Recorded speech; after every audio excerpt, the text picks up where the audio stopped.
Focus అందులో virgin అమ్మాయిలు, young అమ్మాయిలు, ఇది మెయిన్ ఫోకస్ జరుగుతుంది. వీళ్ళకి పెళ్ళిళ్ళు కాకుండా పిల్లలు ఉండకుండా ఆల్మోస్ట్ 1 కోటి మంది అమ్మాయిలకు పెళ్ళిళ్ళు కాకుండా ఉంటే హిందువుల సంఖ్య తగ్గిపోతుంది.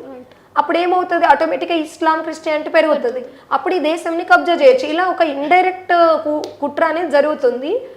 ఇది మనం అంటే నేను కూడా ఇది అందులో నుండి బయటకు వచ్చి చాలా ఎక్స్ప్లోర్ చేశాను. ఉండదు మనం ఒకవేళ ఫోన్ కాదండి, మనం ఇంటి దగ్గర నుండి తీసుకెళ్ళిన బట్టలు కూడా మన దగ్గర ఉండవు. అన్ని వాళ్ళ బట్టలు, వాళ్ళకి సంబంధించిన డ్రెస్సింగ్, మన ఫోన్ ఉండదు. మనకు సంబంధించిన అసలు ఒక బాడీ అనేది మన పేరెంట్స్ది, మిగిలిన ఏది కూడా మనకు సంబంధించిన ఏ గుర్తులు కూడా ఉండకుండా ఉంటాయి. మన ఆధార్ కార్డులు కూడా వాళ్ళ దగ్గరే, మన సర్టిఫికెట్లు వాళ్ళ దగ్గరనే ఉంటాయి. ఒక వేరే నరకమైన ప్రపంచం అండి, ఒక ట్రాన్స్, అది వేరే లోకం. మీరు సంతోష్ రూప, వీరేంద్ర దేవ్ దీక్షిత్ వీడియోస్ అని చూస్తే మనకు 2018లో వైరల్ అయినాయి. ఆ అమ్మాయిని ఎట్లా ట్రాప్ చేశారు, ఆ అమ్మాయి ఎట్లా బిహేవ్ చేస్తుంది, వాళ్ళ పేరెంట్స్ ఎట్లా బాధపడుతున్నారు.